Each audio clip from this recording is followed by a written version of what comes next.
Hi friends, நான் உங்கள் anime freak வந்துட்டேன். நாம இப்போது ஹீரோ லெவலிங் சோலோ எபிசோடு 4 பார்க்கலாம். இதுக்கு முன்னாடி உள்ள எபிசோடெல்லாம் நீங்கள் பார்க்கலன்னா மறக்காமல் போய் பார்த்துட்டு வந்துருங்க. டிஸ்கிரிப்ஷனில் லிங்க் கொடுத்துருக்கேன். சரி வாங்க நம்ம இந்த எபிசோடுக்குள்ளே போகலாம். அதுக்கு முன்னாடி போன எபிசோட் கடைசியில் அங்கே இருக்க ஹண்டர்ஸ் எல்லாத்தையுமே விரட்டி தள்ளிட்டு அந்த 3 மெஜிஷியன் உள்ளே வந்து அட்டாக் பண்ணும்போது நம்ம ஹீரோ குறுக்கு பூந்து அவங்களோட அட்டாக் எல்லாத்தையுமே டாஜ் பண்ணி வெறித்தனம் காட்டிட்டு இருப்பாரு. அதை பார்த்து அவன் கடுப்பாகி அங்கே இருக்கிற ஜிங் டாங் உன்னை விட மாட்டேன்டா சொல்லிட்டு கோவப்பட அதோட போன எபிசோட் முடிஞ்சிருக்கும். வாங்க நம்ம இந்த எபிசோடில் என்ன நடக்குதுன்னு பார்க்கலாம். இந்த எபிசோடு ஸ்டார்டிங்கில் அந்த விரட்டி அடிச்சாங்க பாருங்க அந்த ஹண்டர்ஸ், அவங்க எல்லாமே இங்கே இருக்க 3 ஹண்டர்ஸை பார்த்து சிரிச்சிட்டு இருப்பானுங்க. நல்லா அசிங்கப்படுங்கடா அப்படி சொல்லும்போது அதை கேட்டு அந்த ஜிங் டாங் இன்னும் கடுப்பாகி டேய் விட மாட்டேன்டா அப்படி சொல்லிட்டு கத்திட்டு இருப்பான். அப்போ நம்ம ஹீரோ அவங்களுக்கு பின்னாடி நின்று இருப்பாரு. பார்க்கறதுக்கே சும்மா வெறித்தனமான கோவத்தில் நிற்க அதை பார்த்து அந்த பொண்ணு இவன் பார்க்கறதுக்கு பயங்கரமா இருக்கான், நம்ம இங்கிருந்து போயிடலாம் அப்படி சொல்லும்போது அவனுக்கு அங்கேருந்து எஸ்கேப் ஆக பார்ப்பானுங்க. நம்ம ஹீரோ அவங்கள பார்த்து டேய் நான் உங்களை இங்கேருந்து போகவே சொல்லலையே, ஒழுங்கா அவங்ககிட்ட இருக்கிற எல்லாத்தையுமே என்கிட்ட கொடுத்துட்டு போயிருங்க அப்படி சொல்லும்போது அதை கேட்டு கடுப்பாய் அவன் கூட இருக்க ஒருத்தன் என்ன தைரியம் இருந்தால் அப்படி பேசுவேன், நாங்களாம் மெஜிஷியன் ஹண்டர்ஸ்டா அப்படி சொல்லிட்டு அவனோட அந்த ஃபயர் மேஜிக் யூஸ் பண்ணி அட்டாக் பண்ண ஆரம்பிப்பான். அதை பார்த்து அங்கேருந்து விரட்டி அடிக்கப்பட்ட அந்த ஹண்டர்லாம் ஃபயர் பாலா இதை எத்தனை வருஷமா யூஸ் பண்ண முடியாமல் தவிச்சாங்க, இவனுங்க என்ன இந்த ஃபயர் பால் மேஜிக்லாம் யூஸ் பண்ணுறானுங்கன்னு சொல்லிட்டு அவனுங்க வாயை பொழந்து அங்கே பார்த்துட்டு இருப்பானுங்க. இங்கே அவன் ஃபயர் பால் மேஜிக் யூஸ் பண்ணி நம்ம ஹீரோவை அட்டாக் பண்ண ரெடியாக இருப்பான். இதில் நீ அடிப்பட்டு சாக போகிற இந்த வச்சுக்கடா அப்படி சொல்லிட்டு அந்த ஃபயர் பாலை வச்சு நம்ம ஹீரோவை அட்டாக் பண்ண நம்ம ஹீரோ உடனே வெப்பன் ஸ்விட்சிங் அப்படின்னு சொல்லிட்டு பாக்ஸிங் க்ளவுஸ் போட்டு சும்மா ஓங்கி ஒரு அடியை போடுவான் பாருங்க. அந்த நெருப்பை அடிச்சு அடியில் அந்த நெருப்பு ஒன்றுமே இல்லாமல் போயிடும். போய் அப்படியே அவனை பிடிச்சி ஓங்கி ஒரு அடி, அவன் வாயில் அப்படியே எச்சு தெறிக்க, மூஞ்சில் குத்த ரத்தம் தெறிக்க, ஓங்கி ஒரு மிதி, அவ்வளோதான் பறந்து போய் விழுவான் தூரமாக. அப்படியே என்ன பண்ணுறது தெரியாமல் அவனுக்கு முழிச்சுட்டு இருக்கும்போது அங்கே இருக்க ஜிங் டாங் டேய் இவன் ஏதாச்சும் ஒன்று பண்ணி ஆகணும், இந்த சுருக்கி பையன் நான் இப்போ இவன்கிட்ட கொடுத்துட்றேன், இப்போ நம்மளுக்கு தேவையில்லை, இவன் ரொம்ப பவர்ஃபுல்லாக இருக்கான் அப்படின்னு சொல்லிட்டு அந்த ஜிங் டாங் நம்ம ஹீரோ கிட்ட சரண்டர் ஆயிடுவான்.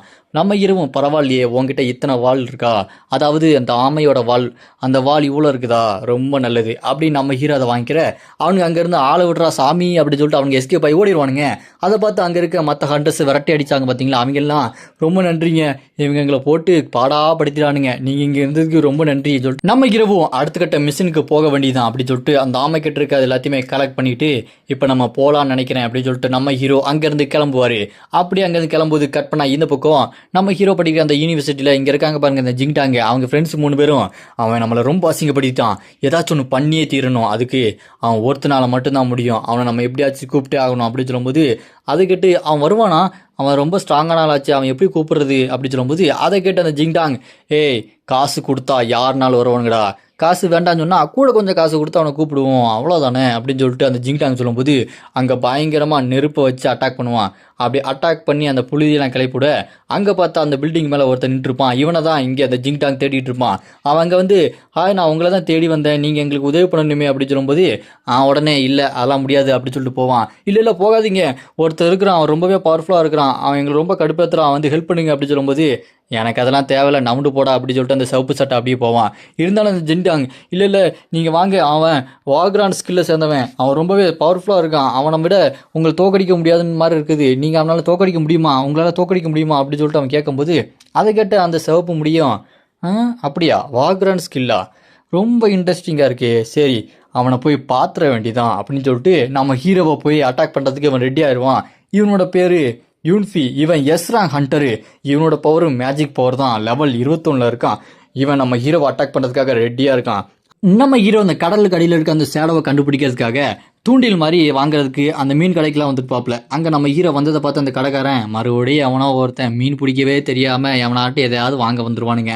என்னப்பா வேணும் பார்த்துட்டு சொல்லுப்பா எடுத்து தரேன்ப்பா அப்படி சொல்லிட்டு அந்த கடைக்காரர் சொல்லும்போது நம்ம ஹீரோ டீட்டெயிலாக என்னென்ன பொருள் வேணும், பேசிக் ஃபிஷ் ராடு இந்த மாதிரி எல்லாத்தையுமே தெளிவாக நம்ம ஹீரோ கேட்பான். இதை கேட்டேன்னு அவரு தம்பி என்னப்பா உனக்கு இவ்வளோ விஷயம் தெரியுமா, அப்படின்னா நீ கண்டிப்பாக மீன் எப்படி பிடிக்கணும்னு சொல்லிட்டு உங்கள் அம்மாவோட வயிற்று இருக்கும்போதே கற்றுருப்ப போல இருக்கே, அந்தளவுக்கு எல்லா பொருளையும் கரெக்டாக சொல்கிற, நீ இந்தளவுக்கு திறமையாக மீன் பிடிப்பா அப்படின்னா நீ பிடிச்ச வித்தியாசமான மீனெல்லாம் இங்கே கொண்டு வந்துரு, உனக்கு நான் நிறைய காசு தரேன், இங்கே இருக்கிற பொருளெல்லாம் என்ன வேணுமோ நீ எடுத்துகிட்டு போ அப்படின்னு சொல்லிட்டு அவர் நம்ம ஹீரோ பார்த்து ஓவர் எக்ஸைட்மெண்ட் ஆவார்.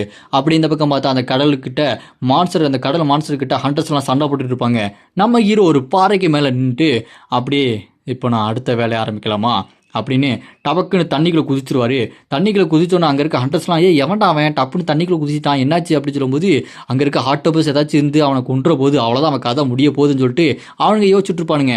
நம்ம ஹீரோ என்ன ஆக போறான்னு சொல்லிட்டு அவங்க யோசிச்சுட்டு இருக்க பின்னாடியே பார்த்தா அந்த ஜிங்டாங்கனோட ஆளு முகமுடி போட்டு நம்ம ஹீரோவை ஃபாலோ பண்ண அப்படியே அங்கே வந்துருவானுங்க.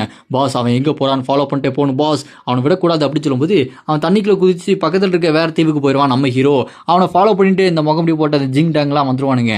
நம்ம ஹீரோ அப்படி ஃபாலோ பண்ணிட்டு பின்னாடி போயிட்டு இருக்க நம்ம ஹீரோ அந்த பக்கத்து தீவில் போய் உள்ள பார்த்தா சுற்றி சர்க்கிள் மேஜிக்லாம் போட்டு தண்ணி மாதிரி இருக்கும். அதுக்கு நடுவில் காலை வச்ச உடனே தண்ணியில் காலை வச்ச உடனே அங்கே ஒரு வித்தியாசமான பச்சை கலரில் ஒரு மான்ஸ்டர் வந்துட்டு இருக்கும். நம்ம ஹீரோவும் ரெடி ஆகிட்டியா நானும் ஆட்டத்தை ஆரம்பிக்கிறேன் அப்படின்னு சொல்லிட்டு நம்ம ஹீரோ ரெடியாக இருக்கும்போது அங்கே வித்தியாசமாக பச்சை கலரில் ஏதோ களிமண் மாதிரி ஒரு மான்ஸ்டர் வந்து நிற்கும். இந்த monster sticky radioactive dust level 18 rare elemental.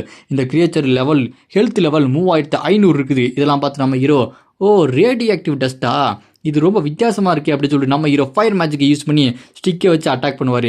அந்த ஸ்டிக்கில் இந்த ஃபயர்லாம் அது மேலே அட்டாக் பண்ணிட்டு இருக்க அது ரேடியாக்டிவ் டஸ்ட்டு அந்த இதெல்லாம் இருக்குது பாருங்கள் அதெல்லாம் நம்ம ஹீரோ மேலே அப்படியே அட்டாக் பண்ணும்.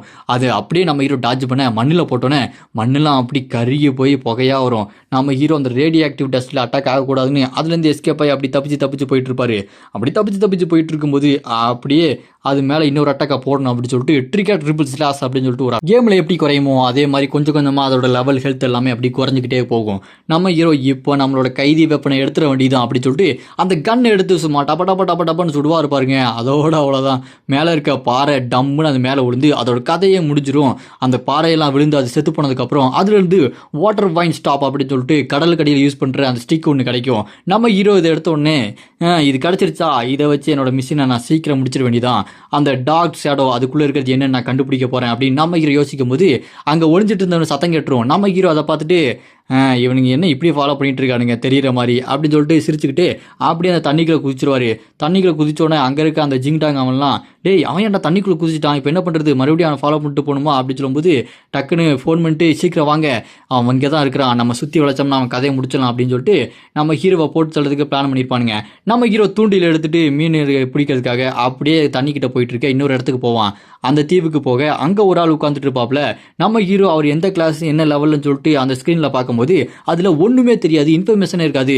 நம்ம ஹீரோ அதை பார்த்துட்டு என்னால் இவனோட இன்ஃபர்மேஷனை பார்க்க முடியலையே யார் இவன் அப்படின்னு சொல்லிட்டு நம்ம ஹீரோ டவுட்டாக அப்படி கிட்ட போனால் அங்கே ஒரு வயசான ஆள் மாதிரி இருப்பாப்ல. அவர் நம்ம ஹீரோ கிட்ட என்னப்பா சின்ன தம்பி நீங்கள் வந்திருக்க உன்னால் எப்படி இங்கெல்லாம் வர முடிஞ்சுது நான் தான் இங்கே ஃபஸ்ட்டு வந்தேன்னு நினச்சேன் சரி நீங்கள் மீன் பிடிக்க போறியா போய் பிடி அப்படி சொன்னோன்னே நாங்கள் நம்ம ஹீரோ அவர் பக்கத்தில் உட்காந்துட்டு மீன் பிடிக்க உட்காந்த உடனே நம்ம ஹீரோ ஒரு மீனை பிடிச்சிருவாரு. அதுவும் நல்ல சைஸான மீன். அதை பார்த்து அவர் என்ன டக்குனு மீனை பிடிச்சிட்டானா லக்கு தான் அவனுக்கு அப்படின்னு அவர் பார்த்துட்டு இருக்க மறுபடியும் நம்ம ஹீரோ ஒரு பெரிய சைஸ் மீனை பிடிப்பான் பாருங்க. அதை பார்த்து அவரும் என்ன இவன் டப்பு மீனை பிடிக்கிறான்னு பார்த்துட்டு இருப்பாரு. அடுத்த செகண்டே நம்ம ஹீரோ 2 நிமிஷத்துல இன்னொரு மீனை பிடிப்பான். அதை பார்த்து அவர் கடுப்பாயிடே எப்பட்றா நீ மட்டும் எப்படா மீனை பிடிச்சிக்கிட்டே இருக்க நாங்கள் ஒரு நாளாக உட்காந்துட்டு இருக்கேன் ஒன்றுமே எனக்கு சிக்கலை அப்படின்னு சொல்லிட்டு நம்ம ஹீரோ கிட்ட சொல்ல என்னை ரொம்ப பாராட்டதைங்க அப்படின்னு சொல்லிட்டு நம்ம ஹீரோ சொல்லுவான். நான் அவனை பாராட்டலடா எப்படா எனக்கு சொல்லி கொடுறா இல்லை அவ்வளோதான் அப்படின்னு சொல்லிட்டு நம்ம ஹீரோவை அட்டாக் பண்ண ஆரம்பிச்சிருவாரு. நம்ம ஹீரோவும் கைது துப்பாக்கி எடுத்துட்டு என்ன பெருசு என்கிட்ட அடி வாங்கணும்னு நினைக்கிறியா அப்படி சொல்லிட்டு சொல்ல தம்பி இல்லைப்பா உன்னோட அந்த திறமையை பார்த்தா ரொம்ப வியப்பாக இருக்குது நீனும் நானும் இதுக்கப்புறம் ஃப்ரெண்டாகவே இருக்கலாம் இதை வச்சுக்கோ அப்படி சொல்லிட்டு ஒரு மோதிரத்தை நம்ம ஹீரோ கிட்ட கொடுத்து இது உனக்கு அந்த டேமேஜ் கண்ட்ரோலில் யூஸ்ஃபுல் ஆகும் இதுக்கு ரொம்பவே மதிப்பு அதிகம் அப்படின்னு நம்ம ஹீரோ கிட்ட அந்த மோதிரத்தை கொடுப்பாரு. நம்ம ஹீரோவும் சரி அந்த மோதிரத்தை அப்படியே வாங்கினோன்னே இந்த பக்கம் மெசேஜில் பார்த்தா அந்த ஜிங்டாங் அவன் இங்கே தான் இருக்கான் சீக்கிரமாக எல்லாத்தையும் கூப்பிடுவாங்க இதான் லொக்கேஷன் அப்படின்னு சொல்லிட்டு அந்த கோஆர்டினேட் எல்லாத்தையுமே அப்படி கொடுத்துட்டு இருப்பான். எல்லாருமே மொது நம்ம ஹீரோவை கொள்றதுக்கு இவ்வளோ கூட்டமாக எல்லாமே வரானுங்க. அவங்க எல்லாத்தையுமே கூப்பிட்டுட்டு நம்ம ஹீரோவை கொள்றதுக்கு அந்த டஞ்சனுக்குள்ள எல்லாருமே வருவாங்க. அந்த டேமேஜ் கண்ட்ரோல் ஆஃபீஸர் ஊன்றவர் இங்கே அந்த ஜிங்டிங்கிறவன் எல்லாத்தையுமே கூப்பிட்டு நம்ம ஹீரோவை கொல்ல போகிறத தெரிஞ்சுட்டு ஃபோனில் அங்கே இருக்க ஒரு ஆஃபீஸர் கிட்ட என்னப்பா நடக்குதுங்க இவன் எல்லாருமே கூப்பிட்டு ஏதோ ஒன்று பண்ண போகிறானா இவனோட ஒரே பிரச்சனையாக இருக்குது என்ன பண்ண போகிறது இல்லைன்னு அவர் தலையில் கை வச்சுட்டு இருக்க இந்த பக்கம் நம்ம ஹீரோ மறுபடியும் மீன் பிடிக்கிறதுக்கு அப்படியே பிடிச்சிட்டு இருப்பான். பின்னாடி பார்த்தா அந்த ஜிங்டாங் எல்லாத்தையுமே கூப்பிட்டு நம்ம ஹீரோவை கொள்றதுக்காக வருவான். அங்கே பார்த்தா இவன் எஸ்ராங் ஹண்டர் நம்ம ஹீரோவை பார்த்து நீ ரூமர் நினச்சண்டா ஒரிஜினலாகவே நீ இங்கே இருக்கியா அப்படின்னு ஆட்டத்தை ஆரம்பிப்போமா அப்படி சொல்லும்போது எனக்கு முக்கியமான ஒரு வேலை இருக்குது ஏதோ ஒன்று சிக்கிருக்குடா இப்போ பாருங்கடா கடைசியாக ஒன்று சிக்கிருச்சு அப்படி சொல்லிட்டு நம்ம ஹீரோ பிடிச்ச ஒரு இழுப்பாரு பாருங்க ஆன்னு எல்லாருமே அங்கே இருக்கவங்க வாயை பிளந்து பார்த்துட்டு இருப்பானுங்க. பார்த்தா பிரின்ஸ் நசாக் level 22 Naga race elite chieftain health 6000 அப்படின்ட்டு ஒரு புது பாஸே வந்துடும்.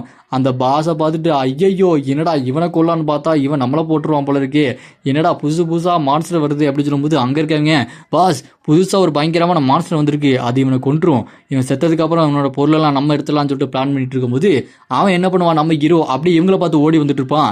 அதனால அந்த மான்ஸ்டரும் இங்கே இருக்க எல்லாருமே அப்படி துரத்திட்டு ஓடி வந்து அடிச்சு எல்லாத்தையுமே பறக்க விட்டுட்டு இருக்கோம். அந்த எஸ்ராங்கன்றும் ஐஸ் சீல் டெக்னிக் அப்படி சொல்லிட்டு அவனோட மேஜிக் பவர் யூஸ் பண்ணி ஐஸை வச்சு அந்த மான்ஸ்டரை தடுத்து நிப்பாட்ட ட்ரை பண்ணிட்டு இருப்பான். அதை பார்த்து அங்கே இருக்க ஜிங்டாங்கும் டேய் அதை அவர் பார்த்துக்குவாரு, இவனை கொல்லுங்கடா அப்படின்னு நம்ம ஹீரோவை கொள்றதுக்காக எல்லாரும் ஓடி வருவானுங்க. நம்ம ஹீரோவும் ஸ்வாடை வச்சு அதை எல்லாத்தையுமே தடுத்து நிப்பாட்டி அடிச்சு பறக்க விடுவாரு. அது பெரிய ஈட்டி மாதிரி வச்சு அட்டாக் பண்ணுவாரு. அப்படியே தூரத்தில் பார்த்தா 3 பேர் மேஜிக் பவர் யூஸ் பண்ணி நம்ம ஹீரோவை அட்டாக் பண்ண ரெடியா இருக்க நம்ம ஹீரோவும் ஸ்லாஷ் ரிப்பிள் ஸ்லாஷ் அப்படின்னு சொல்லிட்டு பறந்து வந்து ஒரு போடுவாரு.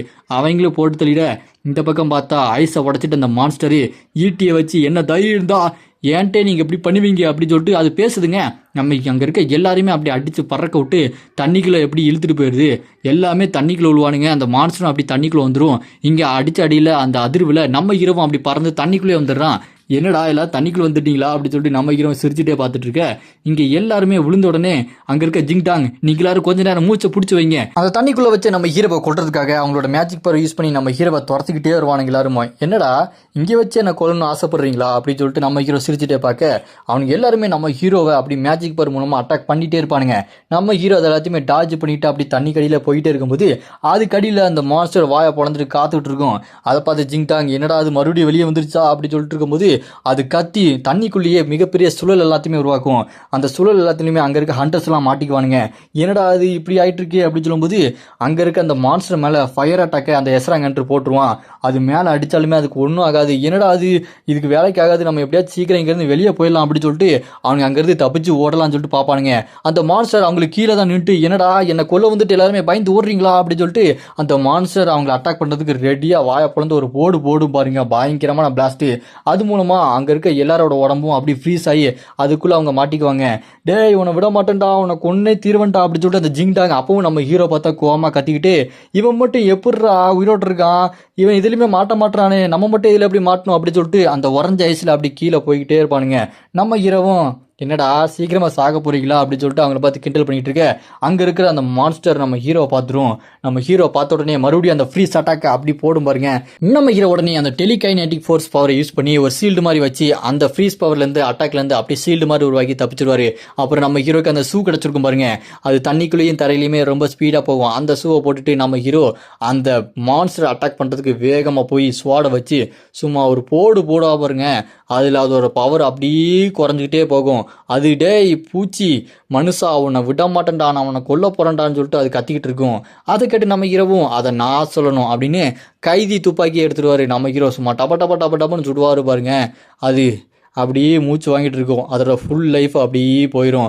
அவ்வளோதான், அதோட கதை முடிஞ்சுன்னு சொல்லிட்டு பார்த்தா அது வாயை பொழந்துட்டு விட மாட்டேன்டா, உன்னை அப்படியே முழுங்கிட்டு நானும் இதுக்குள்ளேயே போய் சாக போகிறேன், நான் சாக போகிறதா இருந்தாலும் உன்னை விட மாட்டேன்னு சொல்லிட்டு அப்படியே நம்ம ஹீரோவை அப்படியே முழுங்கிறதுக்கு கிட்ட வந்துட்டு இருக்க டப்புன்னு பார்த்தா நம்ம ஹீரோ அதுக்கு வாய்ப்பில்லை ராஜா அப்படின்னு சொல்லிட்டு அதுக்கு பின்னாடி பாம்பு செட் பண்ணி வச்சிருப்பாரு. அது வெடிச்சு சதறி அப்படியே அது தண்ணிக்குள்ளேயே போயிடும். நம்ம ஹீரோக்கு புதுசாக ஒரு பெட்டியும் கிடைக்கும்.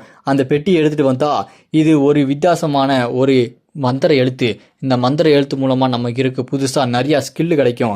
மற்ற டார்கெட்டு அவங்கள அப்படி அசையாமல் நிற்க வைக்கிறது, அவங்களுக்கு ஷாக்வேவ் கொடுக்குறதுன்ற மாதிரி இந்த மாதிரி நிறையா ஸ்கில்லு கிடைக்கும்னு சொல்லும்போது இதை பார்த்து நம்ம ஹீரோ பரவாயில்லையே இவ்வளோ இது கிடைக்குதா அப்படின்னு சொல்லிட்டு சும்மா எல்லாத்தையுமே போட்டு தள்ளுறேன். இங்கே இருக்க ஹண்டர்ஸ் எல்லாம் என்னை விட ரொம்ப வீக்காக தான் இருக்காங்க அப்படின்னா இங்கே நான் தான் மாஸ் காட்ட போகிறேன் அப்படின்னு நம்ம ஹீரோ சந்தோஷப்படும் போது அப்படியே இந்த பக்கம் பார்த்தா அங்கே இருக்கிற அந்த பிரின்சிபல் ஆஃபீஸில் மீட்டிங் போயிட்டுருக்கோம். என்னடா போயிட்டுருக்குது, அவன் என்னடா ரொம்ப பவர்ஃபுல்லான ஒரு ஸ்டூடெண்ட்டாக மாறிட்டான், அவனை வச்சு என்ன பண்ண போகிறீங்க, இதெல்லாம் வேலைக்கே ஆகாது அப்படின்னு சொல்லிட்டு கோபப்பட்டு கத்திட்டு இருக்கும்போது அங்கே ஒருத்தர் கண்ணாடி போட்டு உட்காந்துட்டு இருப்பாரு. நீங்கள் ஏன் எவ்வளோ கோபப்படுறீங்க, அவன் என்னதான் ஸ்ட்ராங்காக இருந்தாலுமே அவனை வச்சு எதுவுமே இதாகாது, அவன் இஷ்டத்துக்கு ஆடிட்டு இருக்கான், அவனோட கொட்டத்தை அடக்கணும் அப்படின்னா நம்ம புதுசாக ஒரு காம்படிஷனை தான் உருவாக்கணும் அப்படின்னு சொல்லிட்டு நம்ம ஹீரோவை வேற யார் கூடயாச்சும் போட்டி போட வைக்கணும்னு சொல்லிட்டு ஒரு பிளான் பண்ணியிருப்பானுங்க. இதோட இந்த எபிசோடு இங்கே முடியுது. இதுக்கப்புறம் என்ன நடக்க போகுது அப்படின்றத நம்ம அடுத்த எபிசோட பார்க்கலாம். உங்களுக்கு அடுத்த எபிசோடு வேணும்னு நினைச்சீங்கன்னா மறக்காம கமெண்ட்ல அப்படின்னு கமெண்ட் பண்ணுங்க. இந்த வீடியோ பிடிச்சா மறக்காம லைக் பண்ணி சப்போர்ட் பண்ணுங்க.